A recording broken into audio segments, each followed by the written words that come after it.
Hi, everybody. It is me, Lisa T.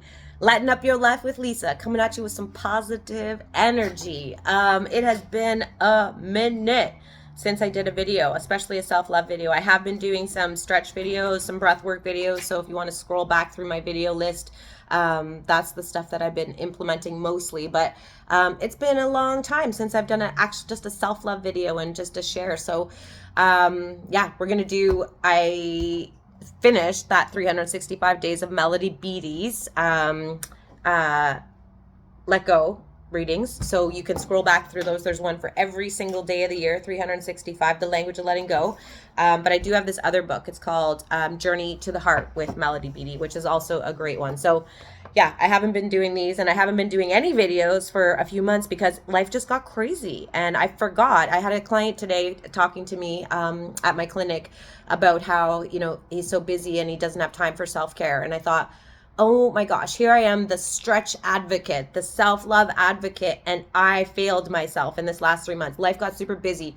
Taxes stressed the crap out of me this year. I had to go through a bunch of things that I've never been going through before. I had to learn my taxes myself. I had to do some things with big systems of the world, the doctor systems and the bureaucracy systems, and I had to go into uncharted water, and it was really scary for me, and I got stressed out, and I forgot to do my self-love, and I didn't do as much. I did some, but not as much as I could have. It is so important. Not only should we be doing these self-love practices on a daily basis, on a regular basis, but when the shit hits the fan, we need to be even more so on our self-love. So I didn't do so well in the last 3 months, but you know what? I'm a work in progress, and I went into some places that I'd never been before, so it was really, really scary for me. And but the good news is I've come out on the other side, and already God has created situations where I can use what I've learned and start helping someone else. I really suffered with my taxes this year. I had to do it myself, and then just today, actually, a friend called me in tears because she's freaking out because her accountant is doing things and she doesn't get it. And I said, don't worry, I got your back now because I just went through this. So already, this is what my journey of recovery has been, where God has turned my sufferings into gold so that I can help others. And that's when I started this 365 days of the language of letting go, is I just want to share. I want to share the love. I want to share what I've been through and help other people. So that's what we're doing.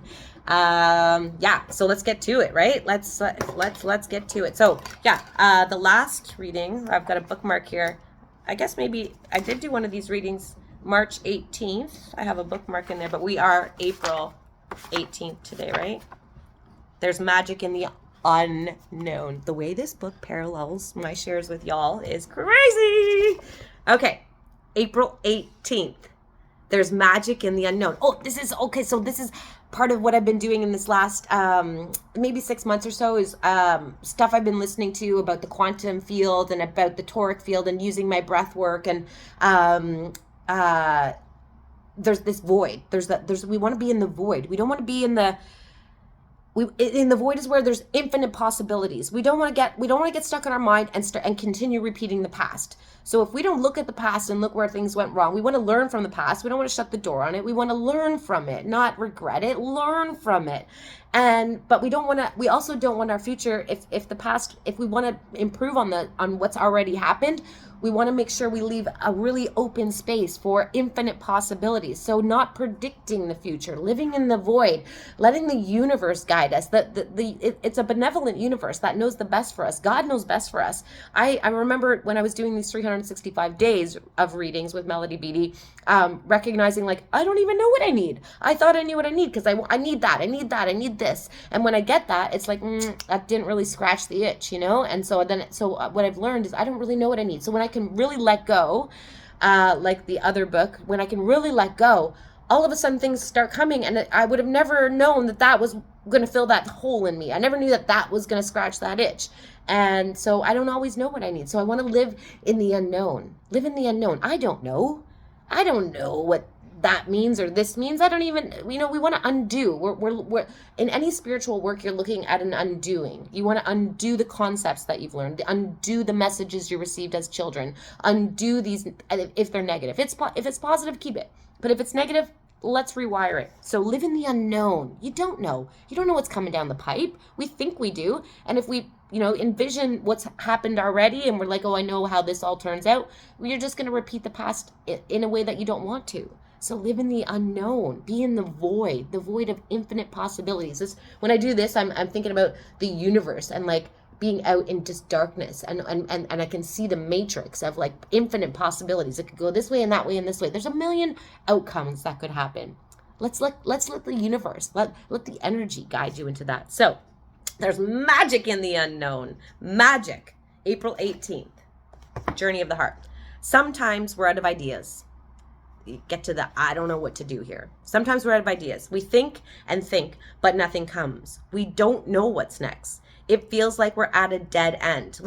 Our brains, especially if you have trauma in your life, your brain likes predictable and it wants to predict. The system, even if you don't have trauma, your nervous system is always taking notes. And if something caused you fear, if something caused you anger and you didn't like it, your system then makes a note in the brain and then it anticipates. If it thinks that something like that is about to happen again, it gives you a warning, danger. And that's why people say, I feel it. Well, your system is, even though there's no danger, your system is taking notes. And if it seems like if it seems similar to something happened in the past, it's going to give you a feeling of danger and give you a pushback. So that's why we want to be in the unknown. We don't know. I don't know what this means. So we think, but nothing comes and we don't know what's next. That's good. If you don't know what's next, that's good. It feels like we're at a dead end, but we're not. This is all of a sudden like a tipping point. This is, if you can get to that place, I'm at this point, I don't know what's going to come, but I'm going to trust and I'm going to have faith. And when we can do that and just know something good, again, it's a benevolent universe. Something good is always coming. It's just how you want to look at it. Two people can look at the exact same thing and one can go, wow, that's cool. And someone else can go, oh, that's awful. No judgments, no good or bad, just be in the unknown. This is a good place to be if you think you're at a dead end, but you're not. That's the void. That dreaded blank spot is really actually a glorious, magical place. Sometimes we have to run out of our ideas before we can open up to new ones.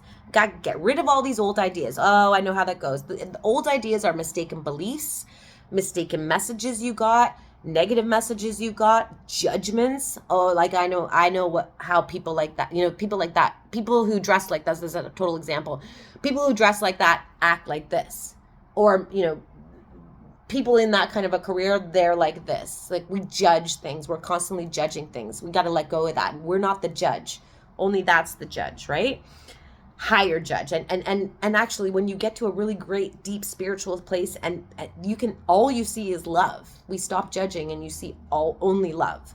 So we got to run out of ideas. We got to get rid of those ideas. We got to undo these old things, these concepts that we've gained through our lives from other people that weren't even ours. So we have to run out of ideas before we can open up to new ones. We got to empty out that fridge before you can put in new stuff. You got to empty out that closet of your old clothes before you can really make a new closet of clothes. We got to clean stuff out.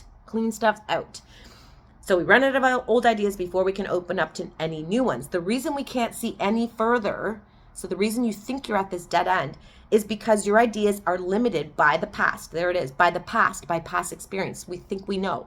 We've seen that before. Oh, I recognize that. I recognize this. I know how this is going to turn out. No, get out of that. You don't. Be open. You can, that's called self-sabotaging. That's called, we can manifest what we don't want if we're thinking that. We can make it come about. If you want to see beautiful, you're going to see beautiful. Seek and ye shall find. So the reason you can't see any further is because your ideas are limited by the past, by past experiences, by what life has been like before. We don't want to live like that. Our future doesn't have to be limited by our past. It doesn't have to be, but a lot of people live that way. A lot of people go their whole life living that way. Our future doesn't have to be limited by our past. Life knows that. Now we can learn it too. So life knows that, but now we can learn that. We can learn that now too. We're not at a dead end.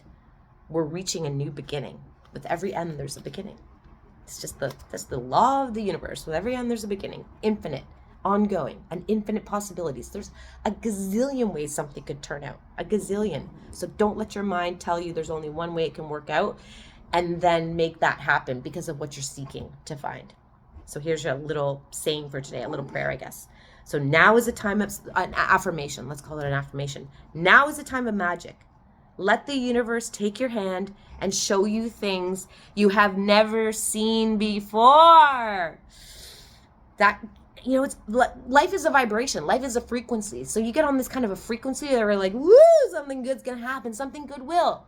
You got to raise that vibration in yourself, raise that frequency, and watch the magic happen. So now is a time of magic. Let the universe take your hand and show you things you've never seen before. Now, at last, you're open. Don't be closed off to the past. Now at last you're open and vulnerable enough to begin. Celebrate the magic. Is that the end? Oh, celebrate the magic, the mystery of the unknown. Celebrate the miracles that will certainly come. There's a nice little promise. Those miracles they will come. I've been witnessed it too. I shared about these in my 365 days. Miracle after miracle after miracle was happening. Because I was in self-love. I had an open mind. I was doing the self-care and I was keeping open to new experiences. Don't close off your mind. The best way for a mind to work is like a parachute. Open. Thanks for watching. Love you all. More to come. I'm back on it. Back at it, babies. Okay, thanks for watching. I love you all. Go out, love yourself, keep your mind open, and have a great day.